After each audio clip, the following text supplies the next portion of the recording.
할렐루야. 오늘 이렇게 좋은 날 우리에게 주신 하나님께 감사의 말씀 올려드리고 늘 영광된 저희가 될 수 있도록 하나님께 기도합니다. 이렇게 우리에게 정말 하나님 전에 나와서 예배드릴 수 있도록 해주시는 하나님께 감사드리고 또 예배 전에 찾아오신 우리 사랑하는 성도 여러분 주님의 이름으로 환영하고 축복합니다. 오늘 이 시간 우리가 진정한 한 사람, 하나님께서 찾으시는 한 사람 한 사람의 예배자가 되어서 오늘 온 마음으로 하나님께 찬양드리며 예배드리기를 원합니다. 우리 함께 찬양하겠습니다.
아픔이 있거나 또 마음의 상처가 있거나 또 마음 심령이 연약해지신 분이 있다면 오늘 하나님 앞에 나와서 예배드리는 이 시간 모두가 치유되기를 원합니다.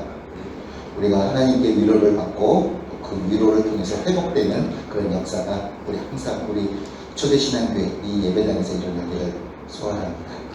우리 함께 하나님을 찬양하며 우리 혹시 우리 안에 시험이 들어있다면 그 시험 깨끗이 모든 소망, 죽어가는 소망, 죽어가는 모든 예배 다 회복시켜달라고 진심으로 기도하는 마음으로 찬양하겠습니다.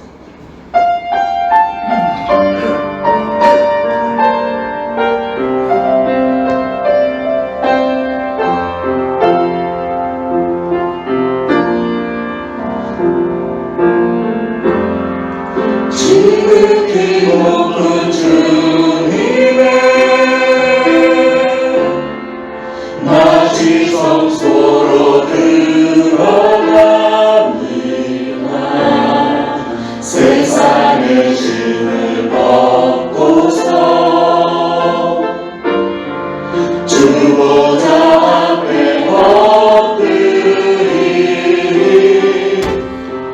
내 주를 향한 사랑과 그 신뢰가 사그러져 갈 때 하늘로 문과 이곳에 장막이 덮이네. 우리 처음부터 다시 한번 고백합니다. 지극히 높은 주님의 낮이 성소로 들어갑니다. 세상의 짐을 벗고서 주 보좌 앞에 엎드리리. 내 주를 향한 사랑과 그 신뢰가 사그러져 갈 때 하늘로 문거 이곳에 장막이 덮이네. 이것을 덮으소서. 이곳을 덮으소서. 이곳을 비추소서. 내 안에 무너졌던 모든 소망 다 회복하리니. 이곳을 지나소서. 이곳을 만지소서. 내 안에 죽어가는 모든 예배 다 살아나리라. 우리 처음부터 다시 한번 고백합니다.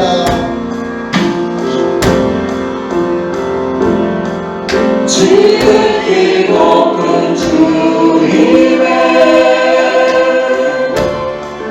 낮이 성소로 들어갑니다.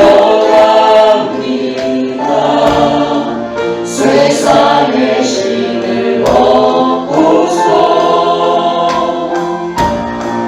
주 보좌 앞에 엎드리리. 내 주를 향한 사랑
하나님께 영광의 박수 올려드리겠습니다. 할렐루야.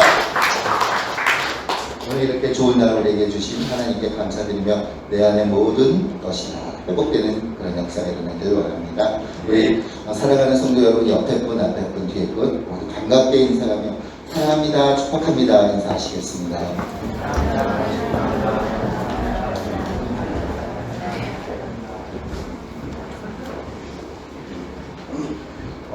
자리에 다 일어나셔서 지존하신 주님 앞에 찬양드리는 하나님께 나가겠습니다.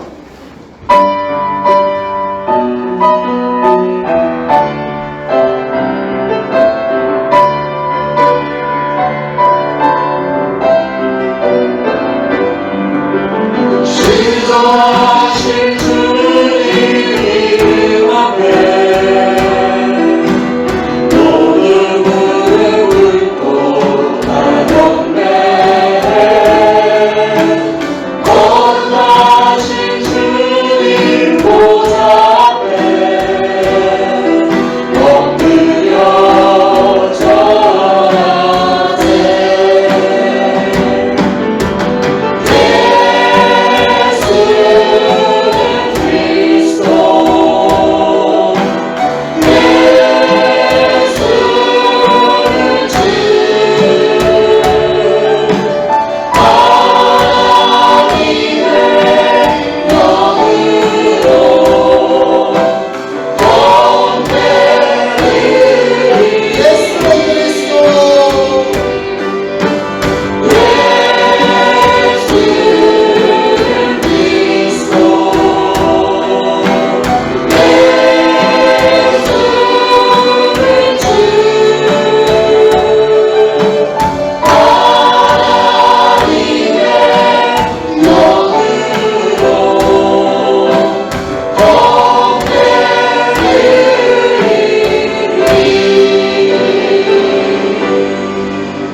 지존자의 은밀한 곳에 거주하며 전능자의 그늘 아래 사는 자여, 나는 여호와를 향하여 말하기를 그는 나의 피난처요 나의 요새요 내가 의뢰하는 하나님이라 하리니, 이는 그가 너를 새 사냥꾼의 올무에서와 심한 전염병에서 건지실 것이미로다.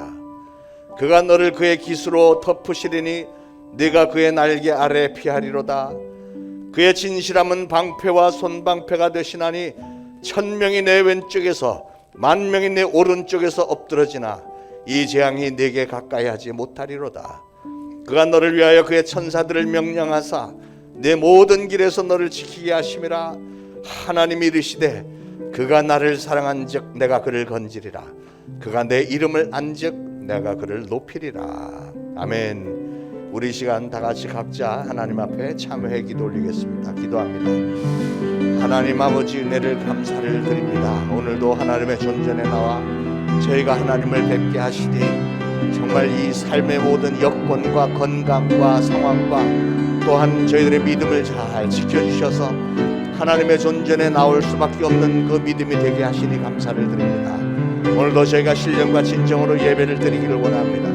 이 시간은 참회의 시간에 만일 우리가 우리 죄를 자백하면 저는 미쁘시고 의로우사 우리 죄를 사하시며 모든 불의에서 우리를 깨끗게 하실 것이라는 말씀을 의지하여서 저희들 하나님 앞에 참회의 기도를 올립니다. 저희를 신령과 진정으로 정말 감사함으로 진실된 마음으로 올려드리는 참회의 기도를 하나님은 받으시고 저희들의 연약함을 불쌍히 여겨주옵소서.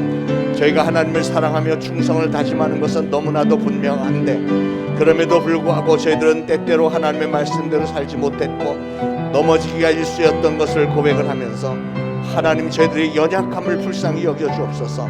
저희들의 참회의 기도를 들으시고 용서하여 주시고 오늘도 예수 그리스도의 보혈로 저희들의 모든 죄를 덮으시고 죄 없다 칭하시며 저희들의 예배를 하나님께서 기쁘게 흥양하시며 하나님의 기뻐하심이 저희 모두에게도 하감이 되어지고 사랑하는 성도들이 오늘 이 예배를 통하여서 소망이 회복되어지고 기쁨과 능력이 회복되어지고 은혜가 성령 충만함이 회복되어지는 놀라운 축복의 시간이 되기를 간절히 소원하며 예수 그리스도의 이름으로 간절히 기도합니다. 아멘. 다 같이 사도신경으로 신앙 고백 드리겠습니다.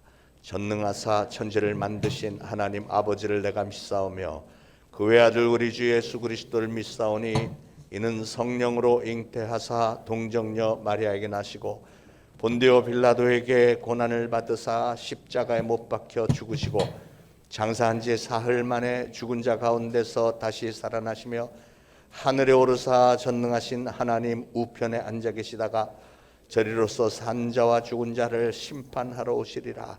성령을 믿사오며 거룩한 공회와 성도가 서로 교통하는 것과 죄를 사하여 주시는 것과 몸이 다시 사는 것과 영원히 사는 것을 믿사옵나이다. 아멘. 모두 착석하시고 함께 기도하시겠습니다.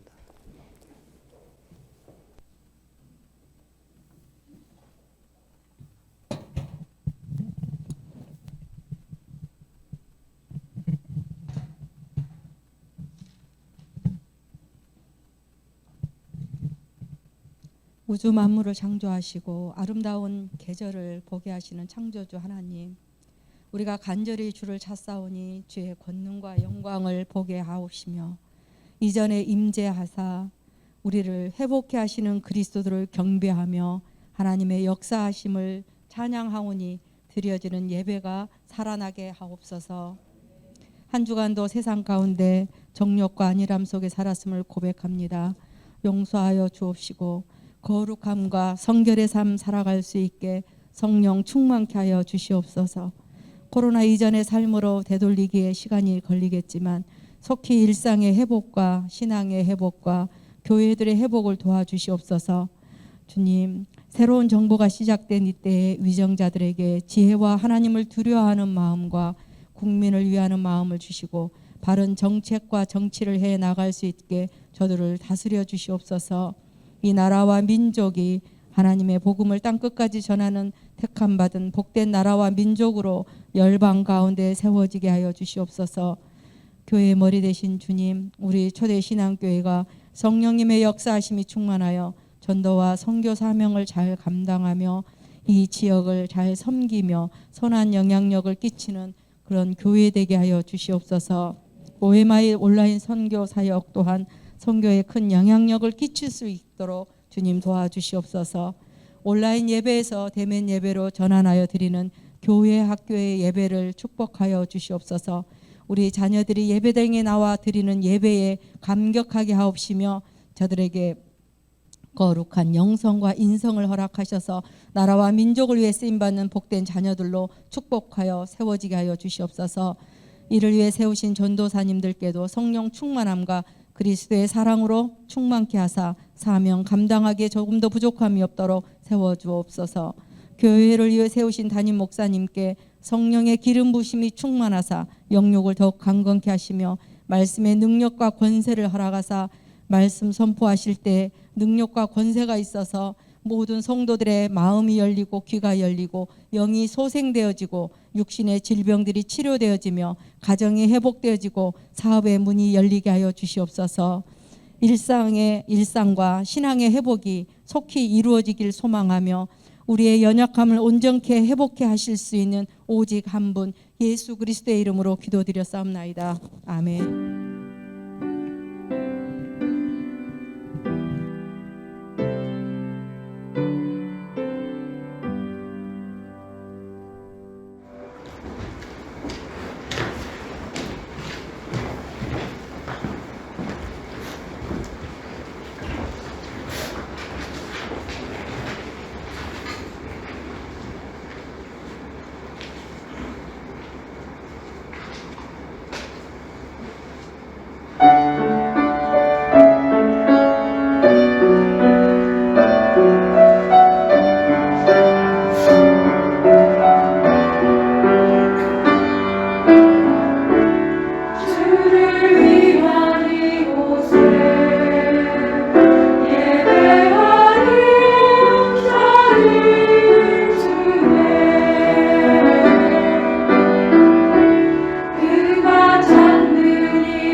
자, 오늘 주시는 하나님의 말씀 보겠습니다. 히브리서 11장 6절 우리 다 같이 한 목소리로 봉독하시겠습니다. 믿음이 없이는 하나님을 기쁘시게 하지 못하나니 하나님께 나아가는 자는 반드시 그가 계신 것과 또한 그가 자기를 찾는 자들에게 상 주시는 이심을 믿어야 할지니라. 아멘. 우리가 신앙생활하면서 상급을 바라보는 일은 너무나도 중요합니다. 많은 사람들이 교회에서 봉사를 하다가 또는 선교 사역을 하다가도 아주 조그만 일로 인해서 시험을 받고 실족하는 경우가 종종 있는 걸 봅니다. 저도 평신도 시절에 그랬던 적이 여러 차례 있었습니다만, 제가 성가대 지휘를 하면서 찬양 인도를 했었는데 얼마나 열심히 잘 했겠습니까? 디트로이트의 15개 한인교회 중에서 우리 교회의 성가대와 찬양단이 가장 최고였다는 사실을 믿어주시기 바랍니다. 하나님께 정성을 다해 바치는 예배에 성공하기 위해서 저는 나름대로 전심전력을 다했습니다. 그런데 그렇게 열심히 하고 저는 사실은 교회에서 웬만한 꾸준 일은 제가 맡아서 다 하다시피 했습니다. 그런데 어떤 때는 보면 목사님이 그렇게 열심히 헌신하는 나라는 사람을 고맙게도 생각하지 않고 때로는 너무 그걸 당연하게 여기는 것 같다는 생각이 들었어요. 여러분도 그럴 때가 있으시잖아요. 상당히 많은 분들이 끄떡거리네. 그 당시에 피아노 반주자가 목사님의 사촌 동생이었는데 나이도 나보다 아래였는데 아주 못되게 그냥 수시로 나한테 대들었습니다. 그래서 종종 부딪혔는데, 물론 우리 교회 반주자들은 하나같이 다 천사 같습니다만 근데 그 반주자는 유독 참 성격이 못돼갖고 하여튼 수시로 말도 안 되는 일에 나하고 그냥 대적을 하는 거예요. 중요한 건 그거예요. 자기는 음대를 나왔고 나는 음대를 안 나왔는데 자기가 왜 내 말을 들어야 되느냐. 그래서 그거 할 때 여기서 빨리 그러면 일부러 느리게 치고, 느리게 하자 그러면 빨리 치고 막 이래요. 얼마나 막 속이 터지는지. 그런데 한 번은 말도 안 되는 짓을 했는데 그 반주자가 이게 좀 일이 커졌어요. 그런데 목사님이 정말 부당하게, 아마도 자기 사촌 여동생이니까 그랬겠지 싶지만 부당하게 그 반주자 편을 들은 걸 보고 제가 시험에 팍 들은 적이 있습니다. 누가 보더라도 성가대원들 전체가 반주자가 잘못했다고 하는데도 목사님은 마치 우리가 둘 다 잘못한 것처럼 내 속을 뒤집어 놓는 겁니다. 젊은 나이였지만 막 부글부글 했죠. 그런데 저는 그때 갈등이 좀 많았습니다. 생각하기를, 아니 나는 교회 일에 이렇게도 헌신을 하는데 왜 목사님은 내 헌신을 당연한 것으로 여기고 내 의견은 맨날 묵살하고 저 못된 반주자 편만 늘 들을까? 아무리 사촌 동생이어도 그렇지. 그런 불만이 들 때가 있었는데, 그러다가 어느 순간에 제가 확 깨닫고 회개를 했는데 그게 뭔가 보니까 제가 그렇게 헌신하고 봉사하는 동기에 문제가 있었다는 거죠. 나는 분명히 하나님의 은혜에 감사해서 내가 처했던 위치에서 최선을 다해서 헌신을 하고 성가대 지휘자로, 찬양 인도자로, 또 교회 집사로 열심히 헌신 봉사를 많이 하고 어쨌든 예배를 충만하게 만드는 일에 나도 한 몫을 하고 있었고, 나로서는 그래도 소중한 직분을 감당하고 있었다고 생각을 하는데, 그렇게도 열심히 헌신하는 나를 아주 무시하고 못된 반주자 편을 드는 그 목사님이 상당히 원망스럽더라고요. 근데 문제가 그렇게 되고 나니까 내 마음에서 하나님의 은혜에 대해서 감사하는 마음이 싹 다 없어져 버려요. 다 식어버리는 거예요. 아니 나는 하나님의 은혜에 그렇게도 감격을 하고 헌신을 결단하고 그렇게 살려고 애써 왔는데 왜 사람들 간의 관계 때문에 하나님에 대해서 감사하는 마음까지도 오래가지를 못하고 이렇게 싹 식어버릴까? 그러다가 깨달은 게요, 야, 우리 인간이란 게 정말 나약하고 이기적인 존재고 기억력이 좋지 않구나. 기억력이 아무리 우리가 은혜를 절실하게 깨닫고 하나님의 은혜에 대한 감사하는 마음이 그렇게도 충만했어도 이간질시키는 마귀가 조금만 우리를 건드리고 격동시키고 막 우리를 이렇게 싸움만 붙이면 그 감사했고 겸손했었던 그 마음이 오래 지속이 되지 못하고 그 옛날에 교만하게 막 혈기가 넘치는 게 다시금 막 머리를 들고 올라오고요. 그러고 보니까 내가 하나님으로부터 인정받는 것보다 목사님과 사람들로부터 인정받고 존중받고 높임을 받고 싶은 마음이 더하더라고요. 아, 인간이 이렇게밖에 안 되는구나 하는 걸 깨달았어요. 우리 인간의 영분별력과 기억력이 그거밖에는 안 되는 겁니다. 그래서 어떤 일이 생기죠? 그 다음 단계는 내가 이제 다른 성도들을 보기 시작하는 거예요. 나보다 직분이 위에 있는 직분자들, 장로, 안수집사 뭐 이런 사람들을 보면서, 아니 나는 열심히 이렇게 헌신 봉사하는데 저 사람은 장로고 안수집사인데 왜 아무것도 안 하는데 저 사람은 그냥 놔두고 열심히 하는 나를 갖고 목사님은 그럴까? 왜 목사님은 내 편을 들어주지 않고 저 사람들하고 어떻게 나를 똑같이 취급을 할까? 여러분들도 종종 그런 생각이 있으시죠? 자, 그러면 우리는 어떻게 해야 제대로 헌신이 될까요? 여러분, 우리 인간들은 뭔가 나에게 떨어지는 콩고물이 있어야만 헌신을 하게 되어 있습니다. 대부분의 사람들은 아니 내가 하나님께 감사하는 마음으로 하면 되잖아요. 아니더라고요. 제가 해보니까 많이 해봤는데 지난 날들의 하나님의 은혜에 대해서 감사하는 마음은 시간이 조금 지나면 다 식어버리더라고. 식게 돼 있어요. 그렇기 때문에 우리는 어떻게 해야 되냐면 앞으로의 상급을 바라보면서 신앙생활을 해야 되는 거예요. 앞으로의 상급. 그렇기 때문에 예수님도 그런 말씀을 누차하셨고 사도 바울의 신앙의 가장 근본적인 것은 상급 신앙입니다. 상급. 표대를 향해서 달려가라 하늘의 상급을 바라면 사도 바울은 누차 그 얘기를 했습니다. 우리 인간의 연약한 마음을 너무 잘 알았고 우리의 신앙의 목적이 사람들에게 인정받기 위함이 아니고 하늘나라에서 인정받기 위한 것이다 하는 것을 굉장히 강조했죠. 그러니까 우리의 마음속에 내가 이렇게 하나님을 위해서 주님의 몸된 교회를 위해서 열심히 헌신하면 그 후에 뭔가 더 많은 콩고물이 떨어지는 게 있다. 다시 말해서 이 땅에서도 하나님이 나를 분명히 축복하실 것이고 장차 하늘에 큰 상급이 있을 것이다. 이런 거를 믿지를 못하니까 사람들이 열심히 봉사하다가도 조그만 일이 생기면은 자꾸 회의가 들고 그래서 그냥 신앙이 흐지부지해질 수밖에 없는 거죠. 그러나 여러분 오늘 정말 기쁜 소식은 성경은 분명히 우리에게 상급이 있다고 말씀을 합니다. 오늘 본문 11에서 11장 6절에 믿음이 없이는 기쁘시게 못하나니 하나님께 나아가는 자는 반드시 그가 계신 것과 그가 또한 자기를 찾는 자들에게 상 주시는 이심을 믿어야 할지니라. 하나님은 하나님을 찾는 이들에게 상을 주신대요. 바로 이 상급에 대한 욕심이 있어야만 우리는 시험에 들지 않고 헌신 봉사를 제대로 할 수 있는 줄 믿으시기 바랍니다. 어쩔 수 없어요. 그게 우리 인간의 연약함이니까. 히브리서 11장 23절 이하에도 보니까 왜 모세가 그 당시 그 세계를 최고 강대국 세계를 지배하던 나라 애굽의 왕자 노릇하던 것을 다 뿌리치고 애굽의 금은 보화를 다 포기하고 왜 그 노예 생활을 하는 이스라엘 백성들과 함께 고난받고 능력받는 일을 택했는가 보니까 바로 하나님께서 그에게 장차 주실 상급을 바라봤다잖아요. 상을 바라보고 모세가 그 좋은 걸 다 포기했다지 않습니까? 그러면 사랑하는 여러분, 저는 여러분 모두가 다 상급에 대한 신령한 욕심을 좀 가지시길 바랍니다. 제가 처음에 은혜를 받고 주의 종으로 부르심을 받았을 때 마태복음 13장 44절 말씀이 저를 사로잡았습니다. 그게 뭐예요? 밭에 감추인 보화의 비유. 밭에 감추인 보화를 발견한 사람은 자기 전 재산을 팔아서라도 그 밭을 사야 되는 거예요. 왜냐하면 그 밭에 농사를 짓다가 보니까 그 밭 아래에 어마어마하게 많은 보화가 있는 것을 봤으니까 그러니까 집 팔고 땅 팔고 냉장고 다 팔아갖고 밭을 사야 되는 거예요. 그래야만 그 보화가 자기 것이 되니까. 그 보화를 발견한 사람의 심정이 바로 상급을 바라보는 신앙인의 자세를 말하는 겁니다. 제가 그렇게 하나님은 상급을 주시는 분이라는 사실이 깨달아졌고 확실히 믿게 되고 나니까 그 다음에는 크게 시험 받을 일이 별로 없더라고요. 물론 시험거리는 끊임없이 오지만 그 이전과는 달라졌습니다. 그렇기 때문에 여러분 우리가 신앙생활을 할 때 하나님이 나에게 주실 상급을 바라보면서 신앙생활을 한다는 게 얼마나 중요한 일인지 모릅니다. 지난 2000년 동안의 기독교 역사를 보세요. 큰 일을 이루어 놓은 수많은 사역자들의 삶을 보아도 그들의 행적을 보아도 이건 너무나도 분명합니다. 순교자들이 어떻게 자기들의 목숨을 기꺼이 내놓고 신앙을 지킵니까? 바로 이 상급신앙 때문에 그런 거예요. 저는 오늘 주신 이 말씀이 생명력과 운동력이 있어서 여러분의 영혼과 관절과 골수를 찔러 쪼개기까지 해서 여러분의 삶의 방향이 완전히 뒤바뀌어지고 여러분의 신앙의 수준이 한 등급 더 업그레이드가 되기를 예수 그리스도의 축원을 드립니다. 여러분 이 땅에 태어난 사람은 반드시 죽습니다. 히브리서 9장 27절에도 한 번 죽는 것은 사람에게 정한 것이요 그 후에는 심판이 있으리니 그랬잖아요.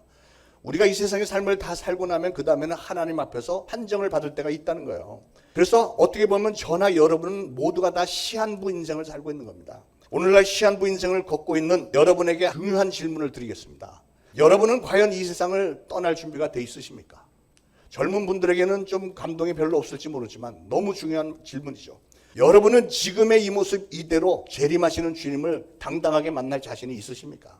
여러분은 지금부터 하나님께서 여러분을 부르실 때까지 남은 생애를 여러분의 인생의 초점을 무엇을 위해서 어떻게 사시겠습니까? 이 질문들에 대한 여러분의 대답은 과연 무엇입니까? 우리는 신앙인으로서 이런 질문에 대한 대답을 생각을 하고 있어야 됩니다. 우리 기독교 신앙에 아주 중요한 두 개의 단계가 있는데요. 첫 번째 단계는 우리는 이 세상에 사는 동안에 구원을 받아야 됩니다. 구원은 여러분의 죄를 대신 짊어지고 죽어주신 예수 그리스도를 믿는 믿음. 그거 하나로 우리는 죄사함 받고 구원받고 저 천국에 들어가서 영생할 수 있게 되는 겁니다. 그런데 여러분 구원을 받는 건 너무 중요한데 그러나 그것만으로 만족해서는 안 된다는 거예요. 왜냐하면 천국에 들어간 모든 사람들의 대우가 다 똑같지 않기 때문에 그렇습니다. 여러분은 그건 불공평한 거 아니에요? 생각을 해보세요. 사도 바울이 목숨을 걸고 그렇게 고생을 하면서 헌신을 많이 해서 많은 업적을 남겼는데, 사도 바울의 신앙과 오늘날 그냥 10년 20년 열심히 교회에서 좀 봉사하고 하는 그런 신앙과, 또 예수님 옆에서 죽었던 강도처럼 제일 마지막 순간에 예수 영접하고 구원받은 사람과 천국에 가서 똑같은 대우 받으면 되겠어요? 그럴 수가 없잖아요. 상급이 있다는 거, 상급이. 구원은 예수 그리스도의 은혜로 똑같이 받아서 천국에 들어가는 건 똑같지만, 그 다음에 상급은 우리의 행위에 따라서, 이 세상에서 우리가 어떤 삶을 살았느냐에 따라서 다르게 얻어지기 때문인데, 문제는 그때 천국에 들어갈 때 받는 그 상급은 영원하다는 거예요. 영원. 바뀌지 않는다는 겁니다. 그게 중요한 거예요. 잠언 11장 18절에 이런 말씀이 있습니다. 의인의 삭은 허무하되 의를 뿌린 자의 상은 확실하니라. 어떤 사람은 이렇게 말합니다. 내가 장차 어떤 상을 받을 것인가는 나는 상관없어. 나는 내가 오늘 신앙생활 열심히 하는 건 내가 하나님으로 받은 은혜가 너무 크기 때문에 거기에 그 감사하는 마음과 내가 하나님을 사랑하는 마음으로 그냥 하는 거지, 야, 그 뭐 유치하게 상급 받으려고 신앙생활하냐? 이게 얼핏 들으면 굉장히 그럴듯하잖아요. 그러나 그건 하나님의 뜻과는 전혀 맞지 않는 교만한 생각이라는 겁니다. 여러분, 아무리 그럴듯해 보여도 사람의 논리로 하나님의 말씀을 묵살시켜버리면 안 되는 겁니다. 그건 신앙이라고 할 수 없잖아요. 우리가 예수 그리스도를 섬기면서 헌신하는 이유는 바로 상급에 대한 약속 때문에 그렇습니다. 저는 저나 여러분 모두가 다 예수님을 만날 날에 예수님께서 주실 신령한 상급을 사모하시는 신앙인들 되시기를 축원합니다. 예수님은 마태복음 16장 27절에서 분명히 말씀하셨습니다. 인자가, 예수님이 하나님 아버지의 영광으로 그 천사들과 함께 오리니 그때 각 사람의 행한 대로 갚으리라 그랬어요. 행한 대로 갚으리라. 각자가 이 세상에서 사는 동안에 행한 대로 갚아주시겠다는 거예요. 사도 바울도 고린도서 3장 8절에서 말씀했습니다. 심는 이와 물 주는 이가 일반이나 각각 자기 일하는 대로 상을 받으리라. 자기가 일하는 만큼 상을 받는다는 거예요. 여러분, 하나님은 상급에 대해서 아주 정확하신 분이십니다. 그래서 하나님은 만홀히 여김을 받지 아니하시나니 사람이 무엇으로 심든지 그대로 거두리라 그랬어요. 무엇으로 심든지 그대로 거두리라. 혹시라도 나중에 우리가 거기 들어가고 불만들이 생겨날까 봐 내가 다 얘기했잖아 하고 성경 사방에다가 이 상급에 관한 말씀을 기록해 놓으신 겁니다. 자, 그러면 우리는 무엇을 어떻게 해야 상급을 받을 수 있을까요? 그 대답을 성경에서 몇 군데 찾아보겠습니다. 첫 번째로는 직분자들은 자신의 직분을 잘 감당하셔야 됩니다. 고린도전서 9장 17절에 이런 말씀이 있어요. 잘 들어보세요. 내가 내 자의로 이런 일을 행하면 상을 얻으려니와 내가 자의로 아니한다 할지라도 나는 사명을 받았노라. 이게 무슨 뜻일까요? 잘 설명드릴게요. 우리가 하나님이 기뻐하시는 일을 자발적으로, 자의로, 다시 말해서 기쁨으로 행하면 우리가 상을 받는 것은 물론인데, 직분자들은 내가 하기 싫더라도 그게 나에게 주신 사명이니까 해야 된다, 그 얘기예요. 바꿔 말하면 안 했다가는 책망을 받을 것이라는 얘기죠. 어제 바자회 때 참 많은 분들이, 감격적으로 보니까 많은 분들이 만사 제쳐놓고 아침 일찍부터 나와서 텐트 셋업하고 테이블 셋업하고 음식 준비해서 또 뭐 그 물건들 다 정리해가면서 어떻게 든지 자금을 많이 마련해 보려고 막 애를 쓰고, 그 표정들이 아주 기쁨으로 재미있게 잘 감당을 하셨는데, 그래서 하나님은 그런 분들에게 이미 하늘의 상급을 어느 정도 책정해 놓으신 줄로 믿습니다.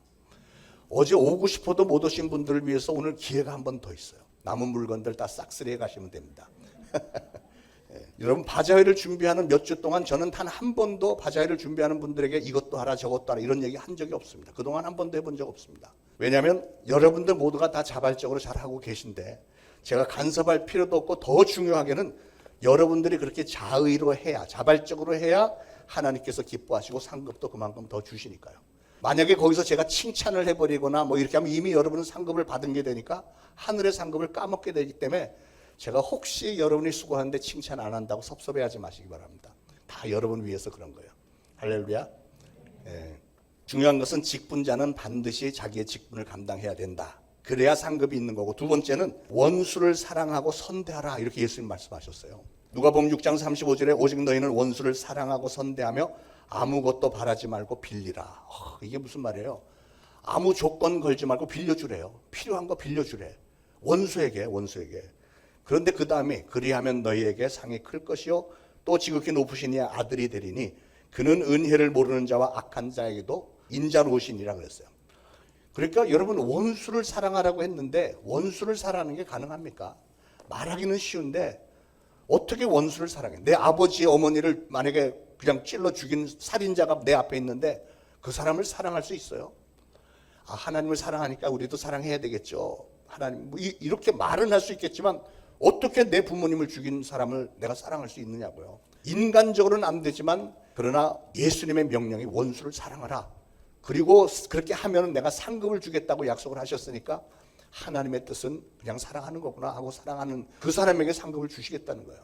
말이 안 되지만 인간적으로는 할 수 없는 일도 하나님의 말씀이고 상급을 걸어 놓으셨으니까 상급을 위해서 하라는 겁니다.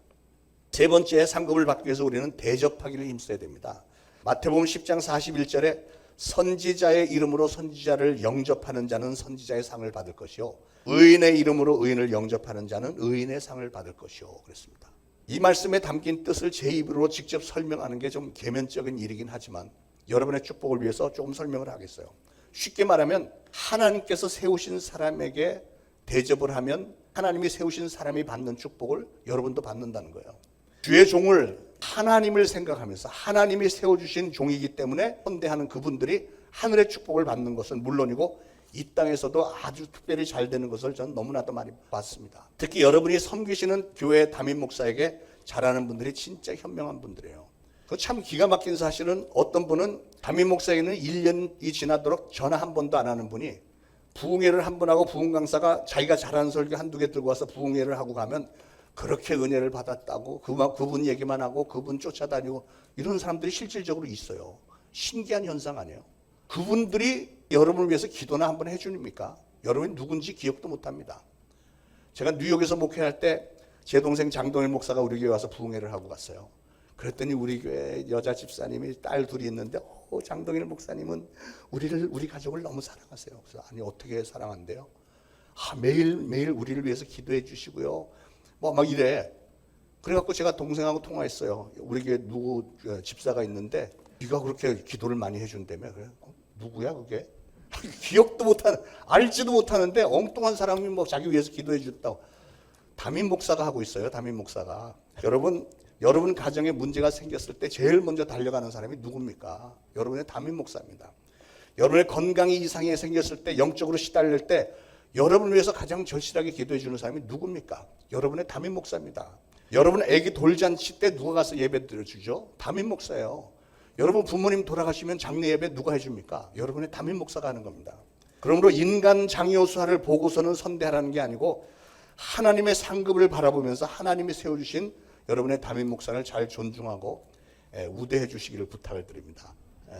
예수님은 또 선지자나 이런 주의 종뿐만이 아니라 누구든지 제자의 이름으로 이 소자 중 하나에게 냉수를 한 그릇이라도 주는 자는 결단코 상을 잃어버리지 아니하리라 그랬어요. 그러니까 소자, 아주 이름도 없고 굉장히 못 사는 사람, 그런 사람에게 냉수라도 한 잔 갖다 주면 그게 상급이 있다는 거예요.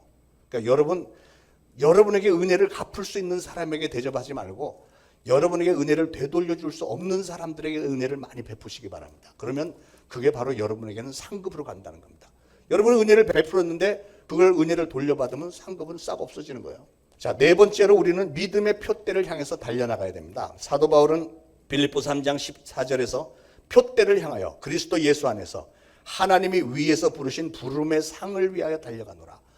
부름의 상을 위해서 달려간다고 그랬어요. 사도 바울이 그냥 달려가는 게 아니고 부르셨는데 거기에 대한 상급이 있기 때문에 나는 그것을 위해서 달려간다. 이렇게 얘기했습니다.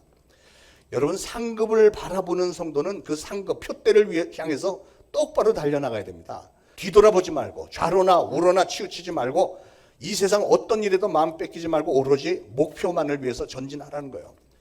여러분, 사명을 바라보고 가는 길에는 때로는 이 세상에 아깝고 아쉬운 것도 있을 것이고 정에 얽매여서 흘리는 눈물도 있을 것이지만 우리 예수님은 하늘에 빛나는 별과 같이 귀한 상급으로 갚아주시겠다고 약속을 하셨습니다. 우리 하나님 반드시 언약을 지키시는 하나님이신 것을 믿으시고요. 하나님이 위에서 부르신 부름의 상을 향해서 앞으로만 항상 전진해 나간 여러분들 되시기를 축원을 드립니다. 그러면 우리가 바라볼 수 있는 상급에는 어떤 것이 있을까요? 성경에는 면류관에 대한 얘기가 많이 나오는데 5가지 면류관 짧게 요약해서 말씀드립니다. 첫 번째는 자랑의 면류관이 있습니다. 자랑의 면류관. 데살로니가 전서 2장 19절에 우리의 소망이나 기쁨이나 자랑의 면류관이 무엇이냐? 그가 강림하실 때 우리 주 예수 앞에 너희가 아니냐? 너희는 우리의 영광이요 기쁨이니라 그랬어요. 그게 뭐예요? 우리가 주님 앞에 섰을 때 우리가 자랑할 수 있는 면류관을 쓸 수 있는 건 뭐냐? 바로 내가 전도해서 하나님의 자녀를 만든 그 사람들이 바로 나의 자랑의 면류관이 된다는 거예요. 그래서 여러분 모두가 다 그렇게 전도의 열매를 많이 맺으심으로 한 분도 빠짐없이 자랑의 면류관 받으시기를 축원드립니다. 두 번째 면류관은 생명의 면류관입니다. 생명의 면류관은 어떤 사람에게 주어질까요? 야고보서 1장 12절에 시험을 참는 자는 복이 있나니 이는 시련을 견디어낸 자가 주께서 자기를 사랑하는 자들에게 약속하신 생명의 면류관을 얻을 것이기 때문이라 그랬어요. 요한계시록 2장 10절에도 너는 장차 받을 고난을 두려워하지 말라. 볼지어다 마귀가 장차 너희 가운데서 몇 사람을 옥에 던져 시험을 받게 하리니 너희가 10일 동안 환난을 받으리라. 네가 죽도록 충성하라. 그리하면 내가 생명의 관을 너에게 주리라. 생명의 면류관. 그러니까 거기에 앞에 전제되는 건 항상 시험과 환난이에요. 우리가 예수 믿는다는 것 때문에 우리가 시험과 환난과 고난을 받을 때 그것을 끝까지 죽도록 충성하는 성도들에게 주시는 상급이 바로 이 생명의 면류관이라는 거예요. 우리의 삶에 덤벼드는 수많은 인생의 문제들은 사실은 마귀가 우리를 불평과 불만과 무기력 가운데로 밀어넣으려고 하는 마귀의 공격입니다. 우리의 입에서 찬양과 감사를 빼앗아가고 하나님을 의심하게 만들고 하나님을 등지도록 유혹하는 게 이 마귀가 하는 짓입니다. 그러나 여러분 성도는 환경의 지배를 받는 사람이 아니라 믿음의 지배를 받는 사람이 돼야 됩니다. 믿음. 그래서 강하고 담대한 믿음으로 마치 다니엘처럼 우리가 사자굴에 던져진다 할지라도 불 붙는 풀무불에 던져진다 할지라도 욥처럼 심한 악창이 생겨서 더 이상 견디기가 힘들고 소망이 없어 보인다고 할지라도 죽기를 마다하지 않고 끝까지 바라고 참고 견디는 성도들에게 주시는 상급이 바로 생명의 면류관이래요. 생명의 면류관. 사랑하는 여러분, 우리 육신은 너무나도 연약하기 때문에 육신의 시험과 환난, 고통 이런 것이 오면 견디기가 쉽지 않습니다. 신앙을 온전히 지키기가 정말 힘들 때가 있어서 차라리 믿음 포기하고 편하게 살아보자 뭐 이런 유혹이 올 때도 있을 겁니다. 그러나 사랑하는 여러분, 그런 일이 생길 때마다 상급을 바라보면서 신앙을 끝까지 잘 지켜서 반드시 생명의 면류관을 받아 쓰는 저와 여러분들 되시길 축원합니다. 세 번째 면류관은 썩지 아니할 면류관입니다. 썩지 아니할 면류관. 고린도전서 9장 24절 이하에 보면 운동장에서 다름질한 자들이 다 달릴지라도 오직 상을 받는 사람은 한 사람인 줄 너희가 알지 못하느냐. 너희도 상을 받도록 이와 같이 다름질하라. 이기기를 다투는 자마다 모든 일에 절제하나니 그들은 썩을 승리자의 관을 얻고자 하되 우리는 썩지 아니할 것을 얻고자 하노라. 우리는 썩지 아니할 것을 얻기 위해서 달리는 겁니다. 우리가 주님의 일을 한다고 하면서도 때로는 하나님의 상급을 바라보고 하는 게 아니고 이 땅에서 내가 어떤 인정을 받고 유익과 영광을 위해서 하는 때가 얼마나 많습니까? 그런데 그런 거는 전부 썩을 면류관이래요. 그런 일들은 사람들로부터는 영광을 얻을지 모르지만 우리가 하나님 앞에 서는 날에 하나님께서는 나는 네가 누군지 도무지 알지 못한다 하면서 버림을 받을 수가 있다는 거예요. 그러나 나 한 사람 희생해서 하나님의 영광이 나타날 수만 있다면 하면서 기꺼이 헌신하고 희생하는 성도들에게 하나님은 무슨 면류관 주신다고요?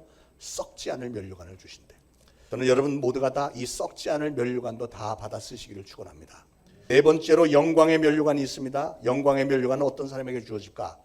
영광의 면류관은 양무리의 본이 되는 성도에게 주신다고 성경은 말씀했습니다. 베드로전서 5장 2절에 보니까 너희 중에 있는 하나님의 양무리를 치되 억지로 하지 말고 하나님의 뜻을 따라 자원함으로 하며 더러운 이득을 위하여 하지 말고 기꺼이 하며 맡은 자들에게 주장하는 자세를 하지 말고 양무리의 본이 되라.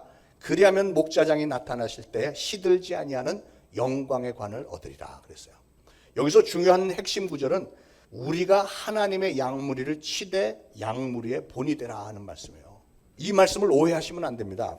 저나 여러분도 사실은 우리는 모두가 다 양입니다. 하나님의 양인데 그런데 하나님은 동시에 우리를 저와 여러분을 목자로 부르셨다는 거예요. 목자로. 마태복음 28장 19절에 예수님은 너희는 가서 모든 족속으로 제자를 삼아 그랬잖아요. 그러니까 여러분 모두는 가서 제자를 삼아야 되는 거예요.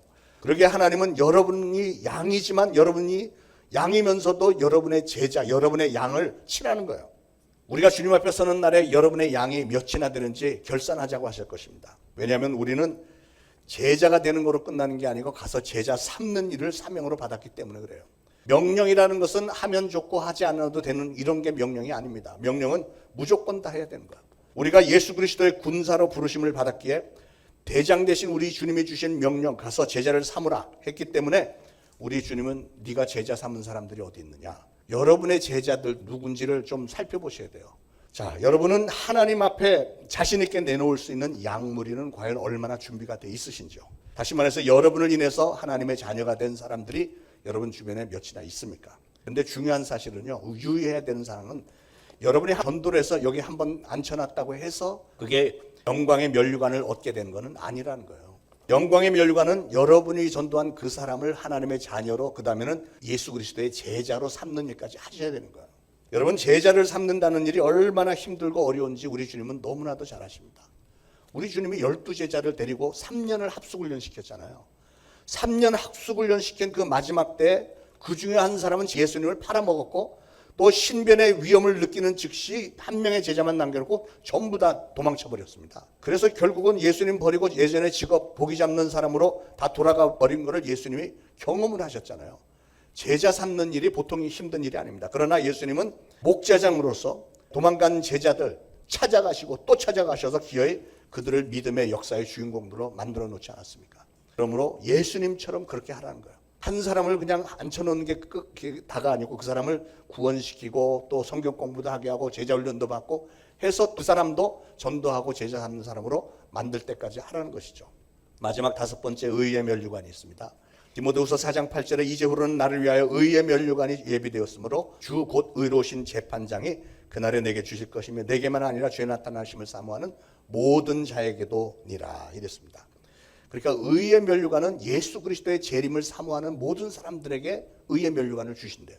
그러니까 너나 여러분은 예수님의 재림을 기다리면서 항상 깨어있는 삶을 살기를 원하세요. 예수님은 우리가 주님의 재림을 믿고 기다리는 성도답게 우리의 삶을 투자해서 날마다 하나님의 나라를 세우는 일에 우리가 헌신하기를 원하고 계십니다.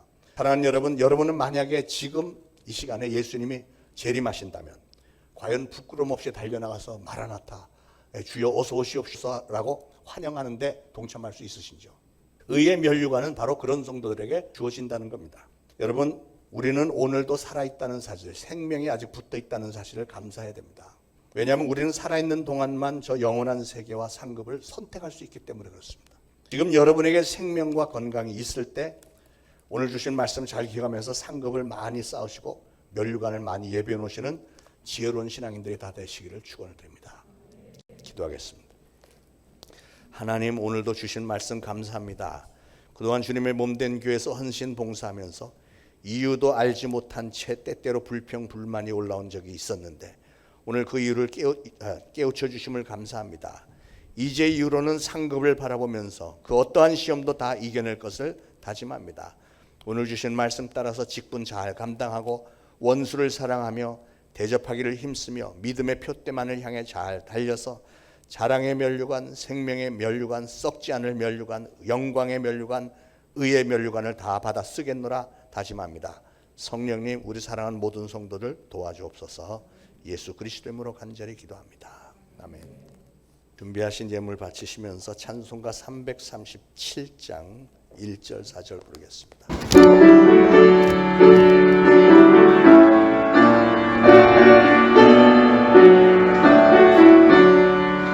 내 모든 시험 무공지 주 예수 앞에 아뢰며 근심에 쌓인 날 돌아보사 내 근심 모두 맡기시네 무거운 짐을 나 올려지고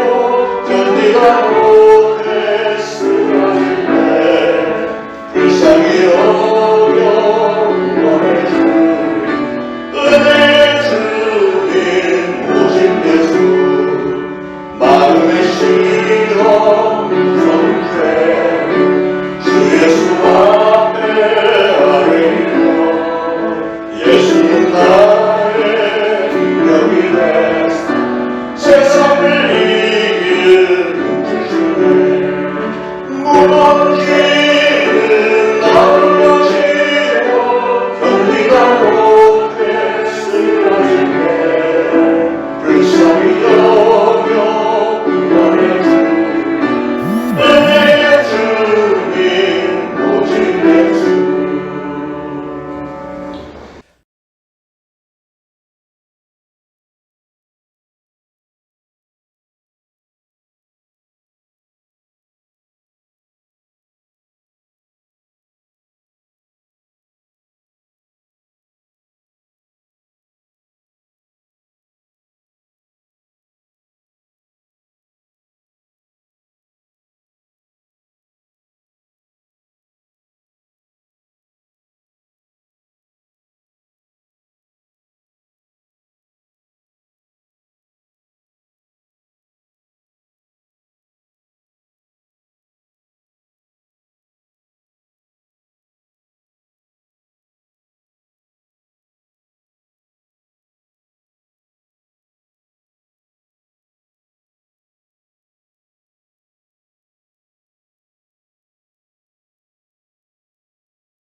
하나님, 오늘도 예물 바칩니다. 우리 하나님께서 바쳐진 예물 기름 부으셔서 주님의 몸된 교회 세워나가며 하나님의 나라 확장하는 일에 잘 쓸 수 있도록 부족하지 않도록 채워주시고, 바친 모든 손길마다 축복하심으로 그들이 손으로 이 땅에서 행하는 모든 일들 축복하심으로 많은 열매를 맺고 30배, 60배, 100배의 결실을 맺게 도와주시고, 우리 하나님을 사랑하는 자 곧 그 뜻대로 부르심을 받은 우리 모두에게 합력하여 선을 이루는 일들이 끊임없이 일어나 우리 하나님께 영광 돌리게 하옵소서.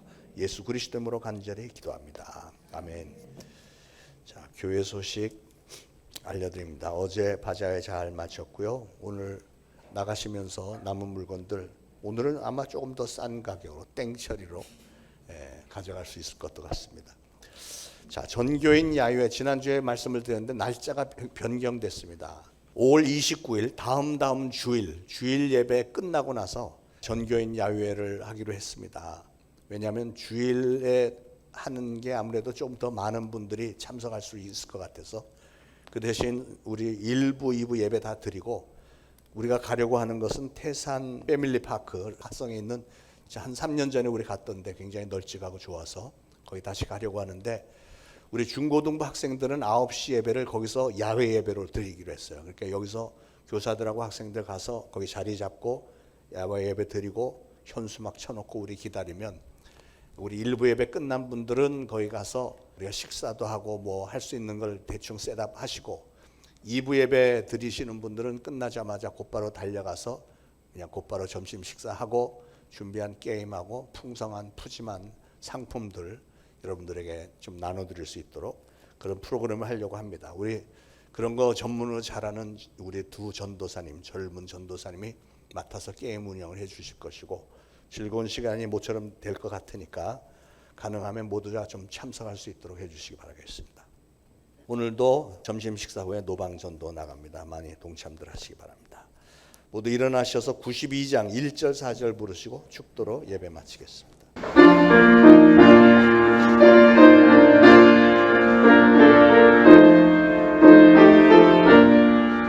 위에 계신